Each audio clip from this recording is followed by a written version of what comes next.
Assalamualaikum warahmatullahi wabarakatuh. Perkenalkan, nama saya Rayhan Azim Majid dengan NIM 25002042 dari program studi Administrasi Pendidikan.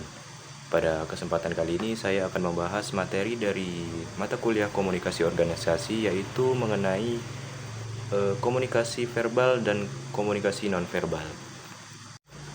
Sebelum masuk ke pembahasan mengenai komunikasi verbal dan nonverbal, ada baiknya kita mengetahui apa sih sebenarnya komunikasi atau komunikasi organisasi itu.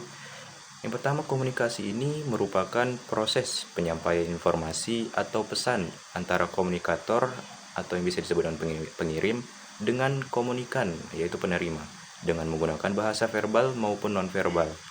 Dalam konteks organisasi, komunikasi tidak hanya berfungsi sebagai penyampaian informasi saja, tetapi juga sebagai alat untuk mencapai efektivitas kerja dan membangun hubungan interpersonal yang baik. Komunikasi ini dapat dikatakan efektif ketika inti pesan yang ingin disampaikan komunikator diterima dengan makna yang sama persis oleh komunikan. Sebaliknya, jika terjadi perbedaan pemahaman, maka terjadilah miskomunikasi yang dapat menimbulkan masalah dalam organisasi. Selanjutnya kita masuk kepada pembahasan komunikasi verbal. Apa sebenarnya komunikasi verbal ini?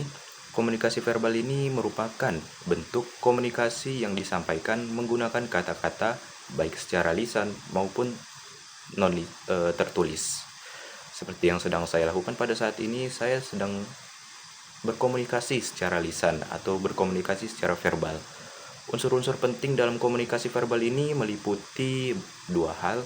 Yang pertama, bahasa, yang dimana bahasa ini sebagai sistem lambang yang memungkinkan orang berbagi informasi tentang suatu hal.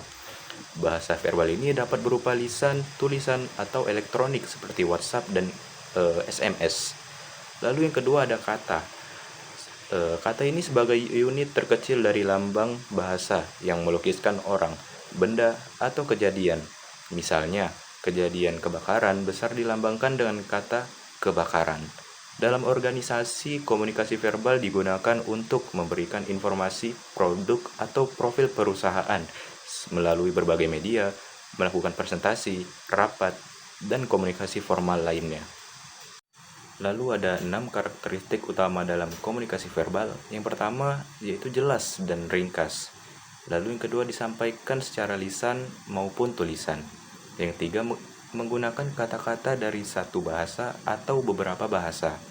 Yang keempat intonasi suara. Yang kelima kecepatan berbicara. Dan yang keenam komunikasi yang bersifat dua arah.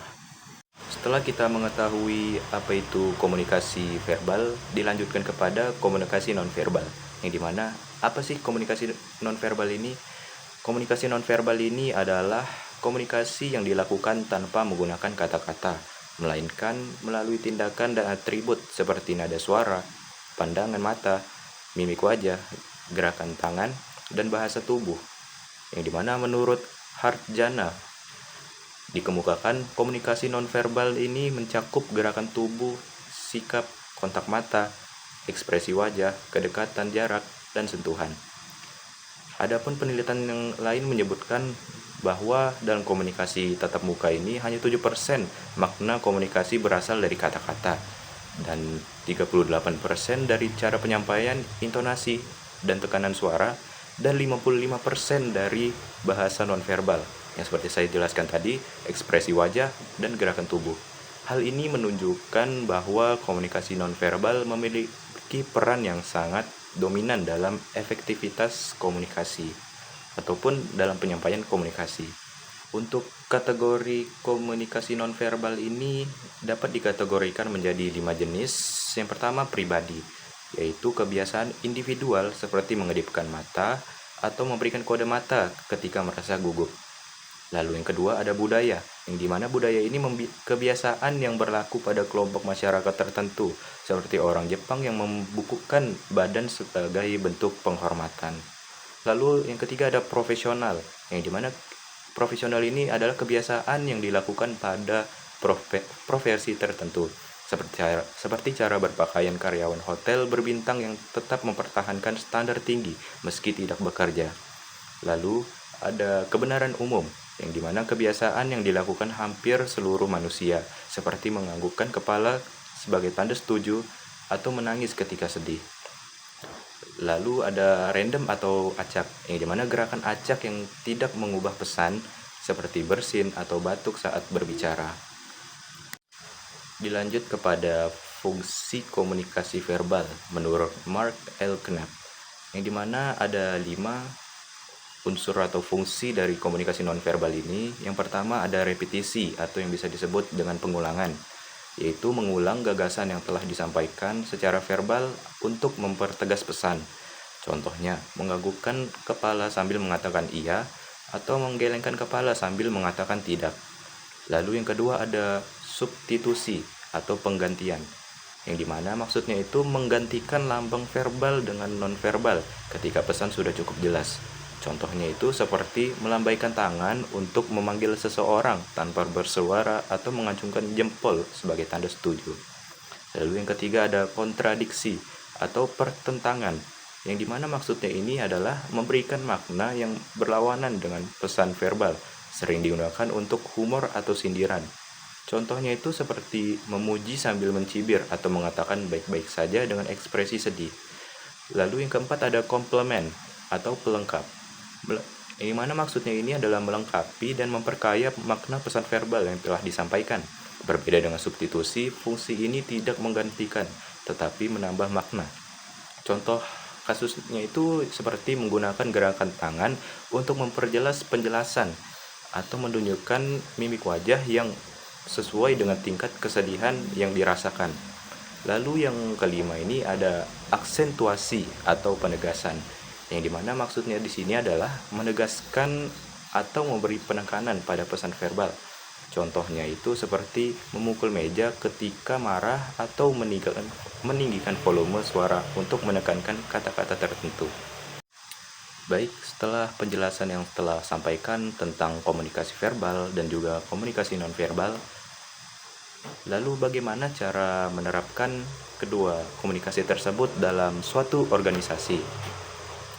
Untuk komunikasi verbal tersendiri, untuk menerapkan dalam organisasi, yang pertama dapat dilakukannya penyampaian informasi produk melalui media sosial, website, dan media cetak. Yang kedua, mungkin bisa dilakukan komunikasi formal seperti melalui rapat, presentasi, dan panggilan telepon. Lalu yang ketiga ada dokumentasi tertulis seperti prosedur kerja dan kebijakan perusahaan. Lalu untuk komunikasi nonverbal ini sendiri, penerapan dalam organisasi, yang pertama mengadakan event dan promosi sebagai bentuk komunikasi persuasif. Lalu menunjukkan cara berpakaian yang mencerminkan profesionalisme dan penghormatan kepada klien. Lalu, pemilihan tempat pertemuan yang menunjukkan level dan apresiasi terhadap lawan bicara. Dan yang terakhir ada interaksi tatap muka dengan konsumen yang memperhatikan bahasa tubuh. Setelah penjelasan yang telah saya sampaikan mengenai komunikasi verbal dan komunikasi nonverbal ini, dapat disimpulkan bahwa komunikasi verbal dan komunikasi nonverbal merupakan satu kesatuan yang tidak dapat dipisahkan dalam komunikasi yang efektif. Keduanya saling melengkapi untuk mencapai pemahaman yang sempurna antara komunikator dan komunikan. Untuk menjadi komunikator yang handal, seseorang harus mampu memanfaatkan kedua jenis komunikasi ini secara seimbang dan sesuai konteks. Pemahaman terhadap fungsi-fungsi komunikasi nonverbal membantu dalam menyampaikan pesan yang lebih kaya makna dan mudah dipahami. Dalam era digital pada saat ini, meskipun komunikasi tertulis semakin dominan, pemahaman terhadap komunikasi nonverbal tetap penting, terutama dalam komunikasi tatap muka, video conference, dan interaksi langsung di lingkungan kerja. Dan juga penerapan komunikasi verbal dan nonverbal dalam suatu organisasi ini juga berperan penting dalam meningkatkan kinerja organisasi, mempercepat pengambilan keputusan, meningkatkan motivasi dan moral, membangun kepercayaan, meningkatkan efisiensi operasional, dan juga mendukung inovasi dan kolaborasi antar sesama anggota organisasi. Mungkin cukup segitu saja untuk penyampaian materi kali ini mengenai komunikasi verbal dan non-verbal dalam organisasi.